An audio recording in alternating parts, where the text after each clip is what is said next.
With the first pick in the 2010 NBA Draft, the Washington Wizards select John Wall. The Cleveland Cavaliers select Kyrie Irving. The Washington Wizards select Kwame Brown. I'm Ben Spicer of Wannabe Draft Analyst. On this episode of the show, I'm going to be taking a look at some of the international prospects in the 2015 NBA Draft class, specifically Kristaps Porzingis of Latvia, Mario Hezonja of Croatia, and Guillermo Hernangomez of Spain. Emmanuel Mudiay was covered in a previous video, which you can find the link for below. Before I begin discussing all three of these prospects, I'm going to take a look at some of the past international players selected in the past 10 years. We'll also look at some international superstars in the NBA and how they fared in their NBA careers. More often, NBA teams are becoming more and more cautious these days when it comes to drafting international players. We've seen over the past few years, as you can see in the graphic, where there's been drafts where no international players were even taken in the lottery. There has been some successful international players taken in the lottery over the past 10 years. When you look at guys like Valanciunas of Toronto, Rubio, Gallinari, and Bargnani, who was taken number 1. But you also run the risk of these players not even playing a game for you, like Vasquez with the Orlando Magic, who never signed his contract, and didn't ever play an NBA game. And then there's guys who have played several games and not done well at all, as you can see from the graphic here as well. But there's also been several international players who have been great in the NBA. You look at guys like Dirk Nowitzki, Pau Gasol, Tony Parker, and Manu Ginobili. There's the potential for international players to be great, but it's an even greater risk, I feel like, than drafting a college player, because you don't know how those players will pan out in the NBA. Of course, you don't really know how any prospect will pan out for that matter, but the international players are even harder to scout and determine how they will succeed in the NBA, or if they even will succeed in the NBA at all.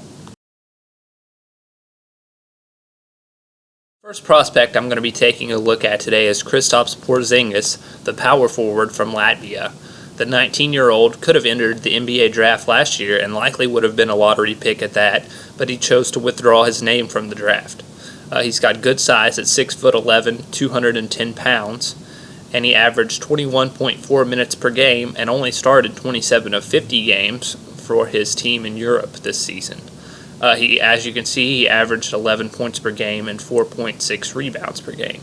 So that's a bit of background information on Porzingis, and now I'm going to take a look at some of his strengths, specifically his length and athleticism. As we mentioned, he's 6'11", 210 pounds. He's great at spreading the floor, specifically with his shooting ability. He can shoot the three as well as shoot the mid-range shot pretty consistently. He's a great shot blocker as well, and he's very versatile. He's played power forward as well as center, and his ability to stretch the floor, I think, makes him an intriguing NBA prospect.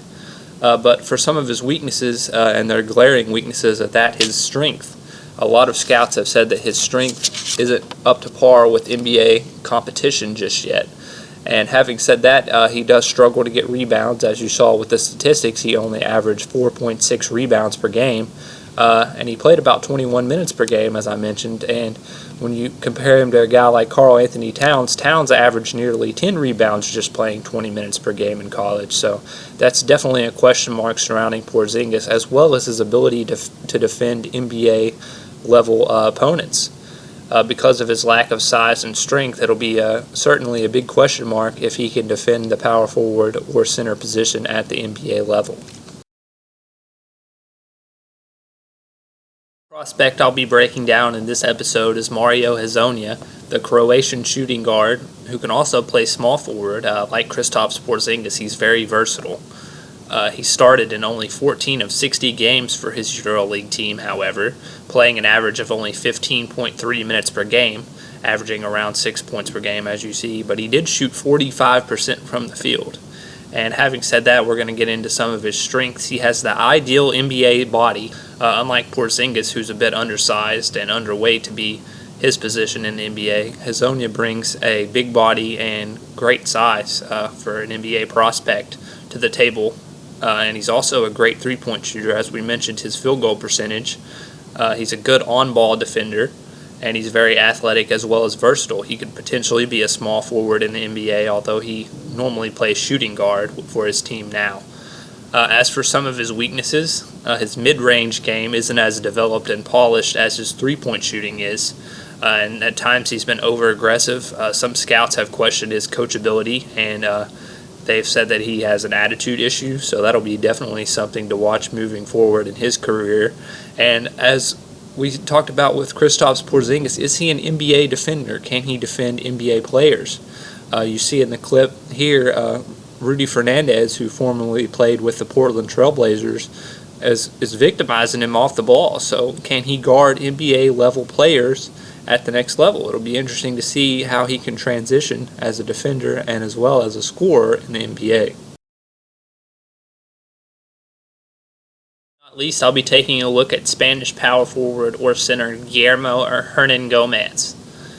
He averaged 19.7 minutes per game with Sevilla this season, and he started in 33 of 50 games, so I guess he would be the veteran of the three players we're talking about today.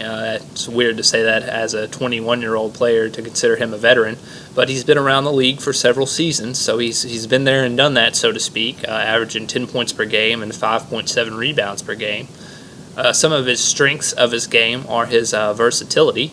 As we mentioned, he can play both power forward or center, potentially at the NBA level. He has great size at 250 pounds, which makes him more of a rugged type of big man. And that, adding to that, he can stand his ground, so to speak, defensively and guard some of the bigger, stronger players in the NBA. He has a high basketball IQ. He seems to know the plays and where to be. He's great at setting picks, and he's shown the ability to roll off those picks, which is certainly a plus for his position. He's a solid rebounder, both defensively and offensively. So he's got some strengths, but he's also got some weaknesses, like most of the prospects that we discuss. As any player, of course, has their weaknesses. And for him, he can't space the floor. He's just your traditional post up, back you down, and try to score on the low block. He's not going to space the floor. He has no mid-range game at all. And he's been called very slow by some scouts. Some scouts are worried that he won't be able to defend the faster, quicker players in the NBA. And he said that he's unsure of his NBA future. He loves playing for his Spanish team, and he loves Spain. Of course, that's where he's from, so it'll be a risk taking him because there's a chance potentially that he won't go to the NBA. He might stay with his team, perhaps if they offer him a better contract or something of that nature. So that'll be interesting to watch as well if he does stay in Spain or if he will come to the NBA. In summary, each of the international prospects we've discussed in this video bring their own strengths and weaknesses to the table. Like most prospects, I think that these guys have a lot to work on, and I don't really see a superstar coming out of these three players immediately. So I'm intrigued to see how they can develop their game in the NBA and if they can be great players at the next level. Specifically, I think they need to improve upon their consistency because, as you saw in the graphics for each player, these guys didn't start in every game. So it's going to be interesting to see how they can develop and adapt to an 82-game NBA season and if they're going to be durable enough and conditioned enough to be able to play that whole season. I think they have the potential to be good players. It's always a risk when you draft international players, as I've highlighted throughout the video. But I think specifically that Porzingis could be a good player as well as Hezonja. It'll depend on where they go, of course. And Hernangomez has the potential to be a great player. I know he's been projected to go to the Spurs, and they always seem to draft the gems, so to speak, internationally. So I'm interested to see how each of these players can do in the NBA, and it's going to be something to watch for as where they are drafted and how they fit in with their teams that they go to.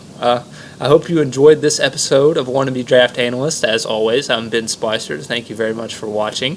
On our next episode, we're going to be analyzing some of the potential busts in this year's NBA draft, so that'll be fun to watch. I hope you enjoyed this video, and be sure to subscribe, and thank you for checking us out as always.